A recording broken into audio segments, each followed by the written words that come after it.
En la unidad 1 hablábamos de los controles, el control social formal, el control social informal, que era sociología, que por qué era importante la sociología en nuestra comunidad, en nuestra sociedad, y que a partir de esa importancia de la sociología, pues necesariamente tenían que emerger los controles sociales, ¿verdad? Tanto el control social formal como el social informal. Que el control social formal es aquel ejercido por los órganos de seguridad del Estado, la Fiscalía del Ministerio Público, los administradores u operadores de justicia propiamente, es ese aparataje que tiene el Estado efectivamente para poder controlar y regular las conductas de los ciudadanos y que no se salgan o que no contrarían las normas, ¿verdad? Y el control social informal ejercido por nosotros, o sea, o por la sociedad, por la familia, principalmente la familia como célula fundamental de la sociedad, los vecinos, la escuelita, el liceo y demás, los educadores, que deben ejercer ese control guiando al adolescente, al niño, a ese proceso, a esa persona en proceso de evolución, que necesariamente tiene que regularla para que sea un hombre, una mujer eficiente, eficaz, proactivo en la comunidad, ¿no? Entonces, esos son los dos controles, el social formal y el social informal, necesariamente que deben existir en nuestra comunidad, en nuestra sociedad, para poder regular y comportar y adecuar en la conducta del ser humano en la vida diaria o en nuestra convivencia, ¿ok? Dentro de esa conducta del ser humano que debe ser regulada, pues es una conducta social humana. ¿Pero qué es una conducta social humana? Si hablamos de conducta, ¿qué se le viene a ustedes a la mente? La conducta, pues, es una acción, es un comportamiento dado por el ser, por nosotros, por mí en este momento. ¿Qué conducta tengo yo en este momento? Una conducta educativa, académica, consona con lo que estoy dando. Una conducta, pues, de una otra manera, recta, derecha, ajustada a algo que espera la sociedad de mí. ¿Qué espera la sociedad en este momento de mí? Bueno, que yo en este momento procesos formativos académicos de dar clases en este momento, pero puede esperar más la sociedad efectivamente de mí como humana, como mujer, como educadora, como mamá, como hija, como novia, como esposa, bueno, pero es una conducta, un accionar del ser humano que en definitivamente debe estar pues adecuado principalmente a normas. ¿Y a cuáles normas? Principales las morales. Necesariamente que el ser humano esté adecuado y guiado por esas normas morales que la sociedad inclusive nos inculca. Las normas morales muchas veces pues no están de manera tangible en algún documento o texto. Si hablábamos, bueno, puede ser normas morales como de etiquetas, ¿no? Pero las normas en realidad morales son abstractas, son aquellas que tenemos inherentes al ser humano y que muchas veces y que son impuestas por la sociedad en general, por la sociedad en el momento que controla hasta inconscientemente cómo debe estar guiado el ser humano en esa comunidad como tal. En clases pasadas, no recuerdo si bien en esta, pero bueno, en varias, he comentado de que las conductas morales son inclusive la forma de poder adecuar a ese ser humano en un ámbito específico. Por decir, en este momento yo estoy dando clases y estoy dando clases con esta manera particular de vestir, ¿verdad? Es una regla, una norma y bueno, yo como mujer pues debo cuidar mi presencia. Yo no podría venir a dar clases, por decir, en traje de baño. Entonces es una norma moral que pudiera hacerla, ¿verdad? Porque no está totalmente catalogado o explícito que no pueda venir en traje de baño a dar clases. Sin embargo, no lo debo hacer. Poder como persona lo puedo hacer, pero no lo debo hacer porque es una norma, una prohibición en todo caso moral de también hasta de quererse uno mismo como, en este caso particular, como mujer. ¿Okay? Entonces, esa conducta social humana regulada por esos controles sociales formales e informales y que estudia esa forma de comportamiento y de regulación, la sociología. La sociología que estudia los fenómenos, los factores del hombre en sociedad, cuál es su comportamiento y cuáles son sus carencias, sus debilidades en todo caso para ayudarlo a un desenvolvimiento más armónico y pacífico en nuestra sociedad. Dentro de esa conducta social humana se distinguen muchas formas del ser humano, pero hay tres principales, o cuatro pudiera decirse, que nos atañen, ¿no? Que a veces hablamos de esa persona es asocial, o esa persona es disocial, o esa persona es antisocial, o tiene una sociopatía, ¿no? Hay que tener cuidado con estos términos y poderlos utilizar de una manera más precisa. Cuando hablamos de que una persona es disocial, es necesariamente un trastorno de la conducta. Y muchas veces esa persona disocial es un trastorno de la conducta en procesos evolutivos de niñez. Entonces, pero se es disocial porque efectivamente al tener un trastorno de conducta, esa conducta es agresiva netamente, no es una conducta negativa, no tiene nada de comportamientos positivos, pero es un trastorno de conducta negativo, donde muchas veces esa persona es líder, pero es un líder negativo, o no necesariamente puede ser líder, pero se nos presenta una actitud netamente y constantemente agresiva. Entonces, es un trastorno de conducta disocial, necesariamente. Entonces, ojo con la disocialidad cuando hablamos de personas disociales, necesariamente son trastornados de conducta, pero esa conducta es agresiva, negativa, en detrimento de la sociedad. Cuando hablamos de asocial, es diferente, pudiera confundirse, pero asocial es una persona que tiene hasta cierto punto falta de motivación, que quisiera estar, pues, o tiene preferencias por los estados, los espacios solitarios. Es muy difícil que se engrane en la sociedad o que pueda compartir.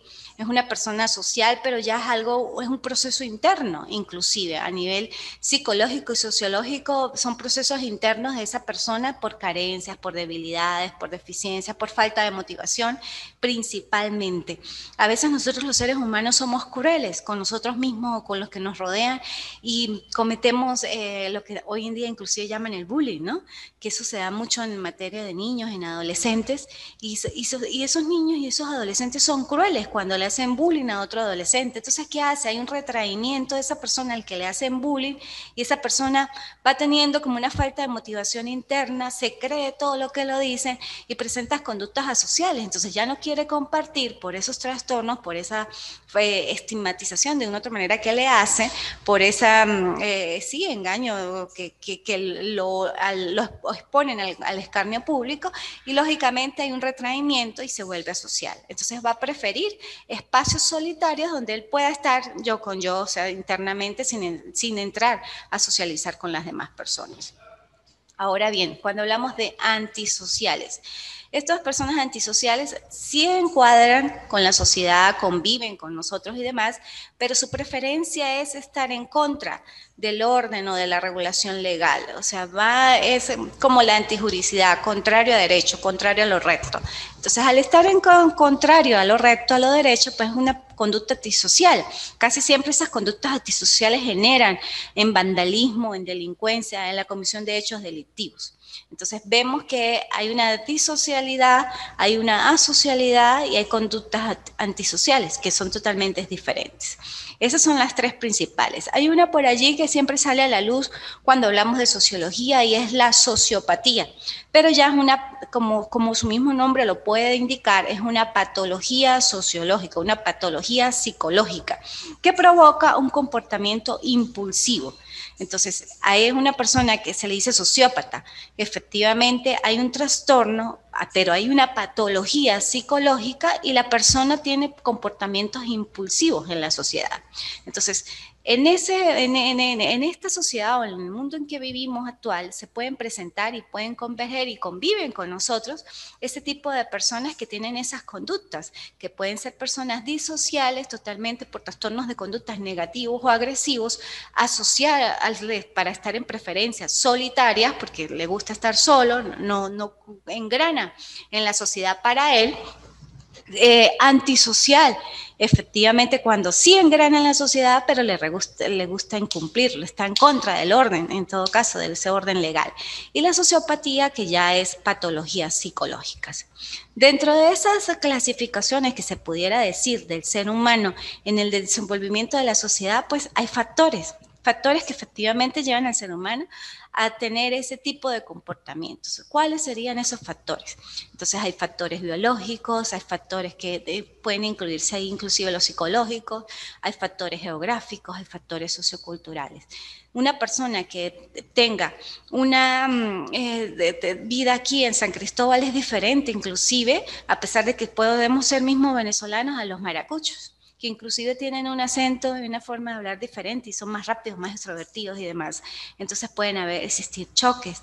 Inclusive los merideños. Y eso hablando dentro de nuestro mismo territorio venezolano. Ahora cuando ya nos vamos a otros países, Colombia, Ecuador, o vamos a Estados Unidos, Canadá o a la parte de Europa, nos encontramos con diferentes culturas, entonces son factores socioculturales de la sociedad con su cultura propia y que efectivamente hay que engranarse para poder convivir armónica y pacíficamente. ¿Cuántos extranjeros por migración, inmigración se van a otros países y les cuesta inclusive adaptarse porque precisamente son factores socioculturales de choques, de ideas, de culturas, de criterios? Pero siempre pienso yo que la mejor forma de sobrellevar, ¿no? Y todo es a través del bien común, a través de la socialización, a través de esos procesos de empatía, de ponerse en el lugar de la otra persona y tratar pues, de adaptarnos. Si nosotros efectivamente nos queremos vivir en otro lado o en otra ciudad, en el mismo territorio, pues lógicamente son procesos de adaptación que la misma sociología nos lleva y nos impulsa a que tengamos esos factores o esos procesos de adaptación. Inclusive si hablamos de factores socioculturales, hay unos que me llaman mucho la atención. Hay casos en Indonesia y en Malasia que por su patrón sociocultural hay de mutilaciones genitales o ablación femenina. Esa mutilación genital o ablación femenina, que es una violación en todo caso a los derechos humanos, pudiera decirse, es en todo caso resguardada o representada en ese ámbito sociocultural, donde es permitida esa mutilación genital por dos factores necesariamente, o sea, o dos factores generan esa mutilación genital. Una, la desigualdad de género, y otra, el control o de controlar la sexualidad de esa muchacha, de esa niña, de esa adolescente. Casi siempre los procesos de ablación o mutilación genital se dan hasta los 15 años, o desde los 15 años, o hasta los 15 años. Precisamente para que haya un control de la sexualidad femenina, para que ellos digan que efectivamente pues tienen controlada a esa adolescente y que la hace de una otra manera pues virgen hasta el momento en que llegue su matrimonio, porque tienen una cultura pues diferente. Entonces son factores socioculturales permitidos por su propia comunidad, por su propia sociedad, y que hay que respetarlos de una u otra manera. Sin embargo, pues a través de la UNICEF y demás, se ha fomentado que la ablación debe ser y es considerada como una violación de los derechos humanos, porque es algo tan íntimo de la mujer que de una otra manera le cercenen o le mutilen el clítoris sobre la base de dos patrones, que sea la desigualdad y controlar la sexualidad, hasta qué punto, ¿no? Puede ser eso permitido en la sociedad, hasta qué punto inclusive esa niña no tiene derecho a decir yo no quiero eso, o esa adolescente. Entonces, todos esos son los factores que ustedes, a medida que avancen en la carrera y que avancen en esta materia, de manera autodidacta, tienen que revisar, estudiar e internalizar ese conocimiento. Igualmente, pues hablamos, esto ya es parte de la unidad 2, cuando empecé yo a hablar de las conductas social humanas, de los diferentes tipos en todo caso, del ser humano, cómo se desenvuelve, si es disocial, antisocial, asocial o si tiene una sociopatía, eso es parte de la unidad 2, y inclusive esos factores biológicos, socioculturales y geográficos es de la unidad 2. Entonces, es muy importante que concentren todos esos aspectos en la materia y que ya como están montadas las plataformas, pues ustedes puedan materializarlas oportunamente, y lo que no encuentren o lo que no en el temario no entiendan y demás, pueden, ya saben, comunicarse conmigo. Entonces, dentro de esa unidad 2, que ya hablábamos de la conducta social humana, que por excelencia están comportamientos o conductas desviadas o comportamientos limítrofes para la comisión del delito en la sociedad. ¿Cuáles son los comportamientos limítrofes para cometer delitos en la sociedad? A ver, estoy hablando ya mucho y quisiera hablar un poquito con ustedes. Arthur, Ada. No, profe, pues yo pienso que realmente, así como usted claramente lo dice, es algo como por lo de la crianza, como usted lo venía diciendo, por la cultura donde usted va creciendo, ¿sí me explico? Entonces, lo que yo lo poco lo que he entendido es que en en este mundo pues hay muchas culturas diversas, tanto como, ¿cómo le podría decir yo? Ay, Sí, distintos criterios, opiniones, formas de pensar, de ver exactamente, el mundo. Bueno, y para eso estamos, ¿no? exactamente. Y yo creo que eso es lo que le da como, hasta cierto punto sentido a la vida, porque no necesariamente todos, pues, si todos fuéramos iguales, seríamos como, no sé, como no habría como felicidad o sería aburrido, ¿no te parece también, Arturo? Eso sí es así. Sí. Entonces, bueno, siempre hay que ser diferente y cada ser humano somos únicos e individuales totalmente. Y bajo esa individualidad, pues también necesariamente que tiene que existir el respeto. Sobre la base del respeto que también el ser humano debe actuar en la sociedad, porque si no respetamos a los demás y no nos respetamos a nosotros mismos, lógicamente que podemos crear caos en la sociedad, ¿verdad, Arthur? Sí, señorita, efectivamente. Ah, bueno, gracias, Arthur. Hablaba de los comportamientos limítrofes para cometer delitos en la sociedad. ¿Cuáles son los comportamientos limítrofes para cometer delitos en la sociedad? Hay tres principales, que es el alcohol, la droga y la prostitución. Cuando hablo de alcohol, efectivamente son sustancias nocivas para el organismo cuando se consumen en exceso. Y el alcohol necesariamente crea ánimos de desinhibición. Al crear esos ánimos de desinhibición del ser humano, pues lógicamente estamos propensos a cometer hechos delictivos, porque nos sentimos desinhibidos, felices, cero estrés, en etapas del ser humano como de tranquilidad, pero una tranquilidad más hacia lo alegre, hasta el punto muchas veces de que no nubla nuestros sentidos, o sea, ya a los extremos cuando una persona consume demasiado alcohol y pues lógicamente hay esos procesos en el argot popular de intoxicación en el cuerpo o en el argot popular de emborrachamiento. Entonces, al tener esos procesos de intoxicación en el cuerpo del alcohol, nublar nuestros sentidos, pues podemos incurrir en hechos delictivos. ¿Cuántas veces una persona como producto de la ingesta alcohólica desmesuradamente toma su vehículo y atropella con culpa? Porque muchas veces es así, a un peatón, a un motociclista, a un ciclista o colisiona con otro vehículo producto de esa ingesta. Entonces, muchas veces ese consumo es un comportamiento limítrofe. ¿Por qué limítrofe? Porque la línea divisoria entre el bien y el mal o entre la conducta correcta o incorrecta es demasiado delgada.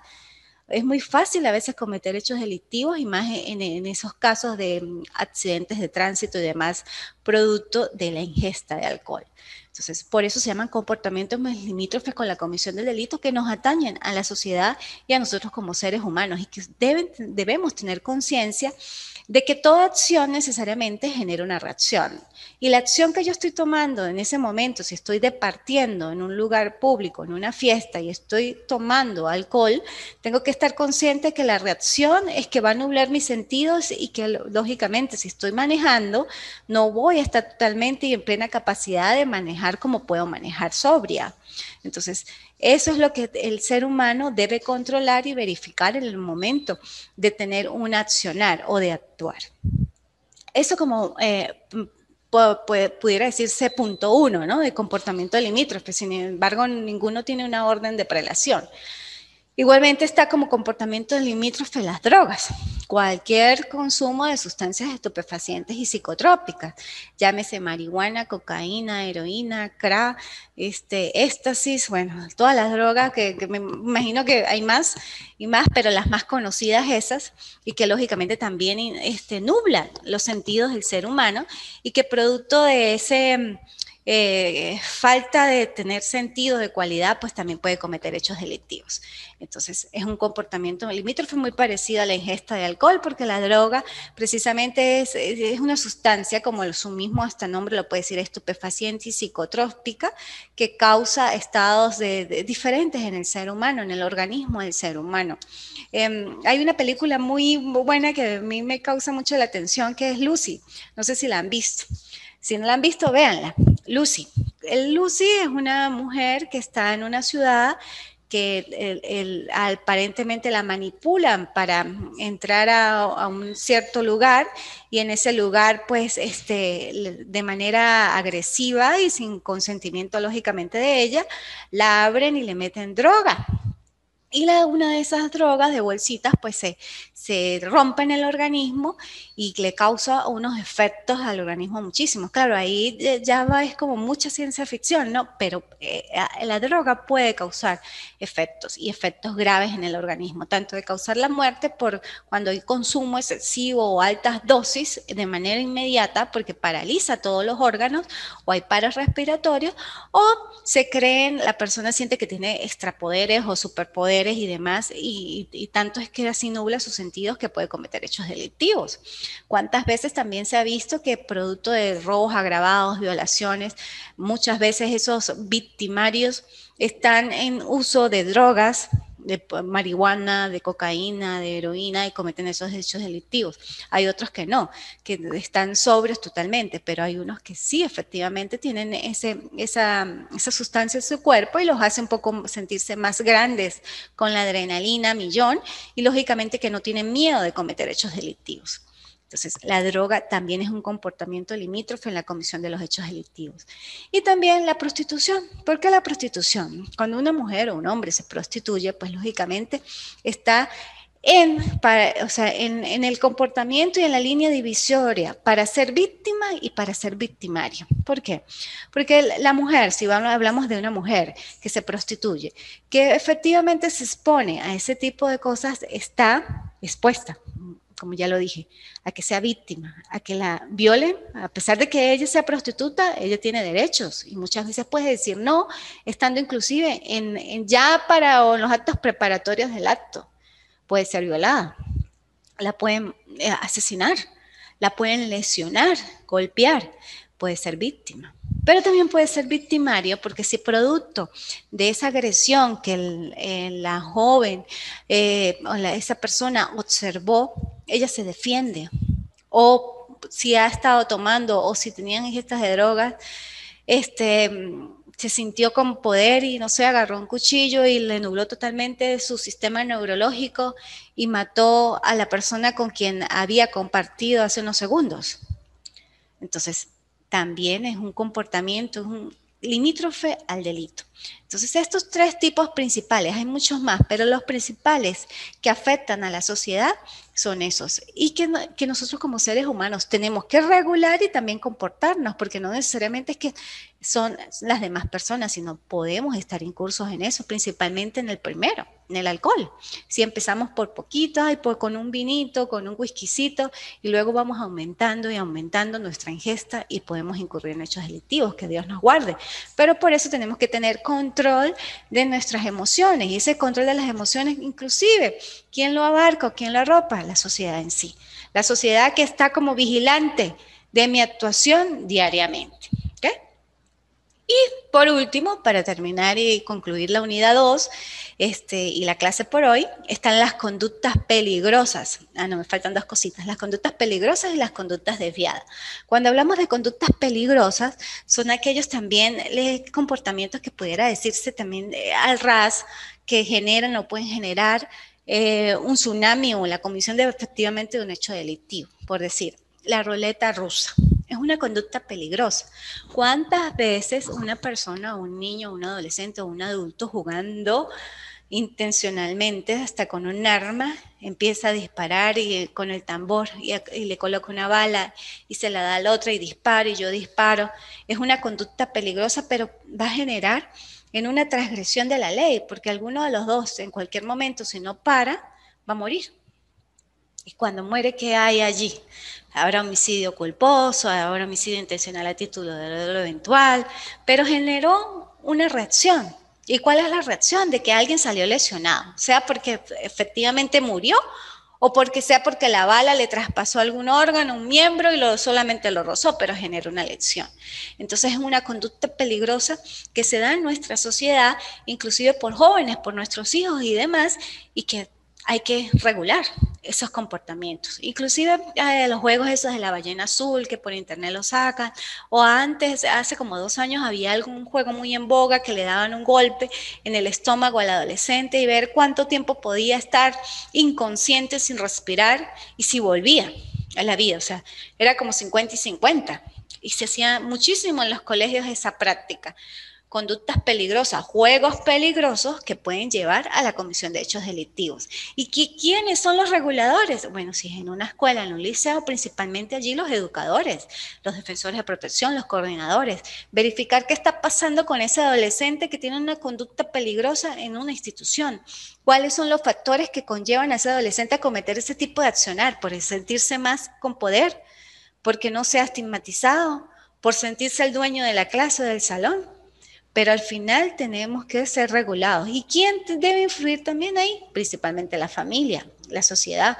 Muchas veces hoy en día los delincuentes que podemos tener en la sociedad son producto que vienen de familias desestructuradas. No tienen papá, no tienen mamá, viven con una abuela, viven con una tía. O teniendo mamá y papá, no les prestan la suficiente atención para poder regular la conducta de ese niño o ese adolescente en proceso de evolución. Entonces, no le preguntan, hijo, ¿de quién es ese lapicero? ¿De dónde lo sacaste? Hijo, ¿hiciste tareas? ¿Cómo te fue hoy? No, sino ya vienen tan mecanizados en su día y demás, que lo que hacen es llegar a comer, a dormir y a levantarse al otro día a hacer lo mismo. Y su hijo va creciendo prácticamente solo. Entonces, la sociología nos ayuda efectivamente a tener procesos de conciencia y de valorización de lo que tenemos. ¿Okay? Bueno, y seguimos con las conductas desviadas, que es una acción que no está conforme a las expectativas de la sociedad. O sea, una sociedad puede etiquetar o estigmatizar a una persona como desviado dependiendo de su comportamiento. No necesariamente, o sea, desviado a nivel por decir desviado, le gusta otro sexo, no. Conductas desviadas contrarias a la ley, contrarias a las expectativas de la sociedad. Y la sociedad es la que de otra manera estigmatiza o etiqueta a nosotros los seres humanos. Bueno, me encantó estar en estos minutos con ustedes, en estos espacios formativos. Espero que estén haciendo las actividades, que cumplan oportunamente con ellas y nos vemos la próxima semana en la tercera unidad. Chao, hasta luego.